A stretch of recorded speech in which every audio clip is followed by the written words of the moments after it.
du déconfinement, on risque d'avoir des gens qui se détournent des transports collectifs, qui n'osent plus utiliser les transports collectifs parce qu'il y aura trop de monde dedans. Et donc, il faut leur proposer autre chose. Et on pense que le vélo, c'est le meilleur moyen de transport qu'on puisse proposer parce que ça permet malgré tout de faire des distances assez longues. Et puis, c'est un moyen de transport qui est très capacitaire, c'est-à-dire qu'on peut transporter un grand nombre de personnes sur un espace limité. Pour vous donner une idée, sur une voie automobile, si on la transforme en piste cyclable, on peut faire passer 6 fois plus de gens. Ensuite, la voiture, elle serait pas souhaitable parce que elle est responsable de pollution de l'air, qui lui-même est responsable de plusieurs dizaines de milliers de morts prématurées par an en France. Et donc, il faudrait éviter d'ajouter une deuxième crise sanitaire à la crise sanitaire actuelle dont on est en train de sortir. De toute façon, il y a quand même peu de chances que le réseau routier, en particulier dans des territoires denses et qui sont déjà saturés, puisse accueillir des ex-usagers des transports en commun en voiture. Donc le vélo apparaît de manière assez naturelle.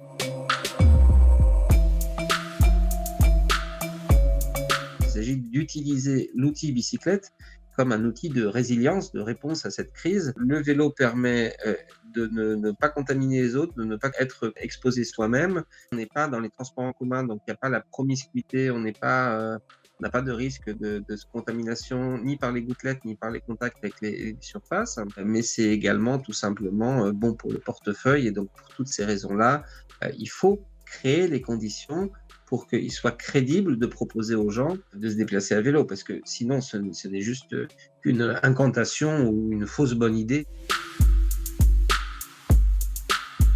Si on veut qu'à partir du 11 mai, les gens qui se détournent des transports collectifs utilisent le vélo plutôt que leur voiture, il faut leur proposer des conditions qui soient vraiment nettement supérieures à ce qu'on voit aujourd'hui. On leur propose des pistes cyclables qui soient bien séparées, qui soient sécurisées, que le trafic automobile soit apaisé, soit pas trop rapide. C'est une opportunité inédite de préparer l'espace public pour que les piétons et les cyclistes puissent circuler en ville de manière confortable et efficace. Après, il y a un juge de paix que personne ne maîtrise, je dirais, c'est l'usager. Si on a et le stationnement, et la piste cyclable, et le vélo lui-même, et l'entretien du vélo, et une incitation, une bienveillance de l'employeur, là, je suis sûr qu'on pourra avoir une solution vraiment efficace et qui va nous permettre, qui va permettre de contribuer au fait de surmonter cette crise. On commence à voir de très bonnes choses. Après, entre les effets d'annonce et ce qui va se passer réellement, c'est dans une dizaine de jours qu'on verra est-ce que le compte y est ou pas. C'est pas une question financière finalement, c'est une question plutôt de volonté politique. C'est est-ce que les maires auront vraiment suffisamment de courage politique pour s'attaquer à la place de la voiture, parce qu'aujourd'hui la voiture occupe entre 50 et 80% de l'espace public en ville, et donc on ne pourra pas développer le vélo si on ne pose jamais cette question. Si il y a des cyclistes sur les aménagements qui sont mis en œuvre et qu'on s'aperçoit que le trafic cycliste, et c'est ce qu'on espère, il est équivalent ou supérieur au trafic motorisé qui sera congestionné, évidemment, on pérennisera ces aménagements.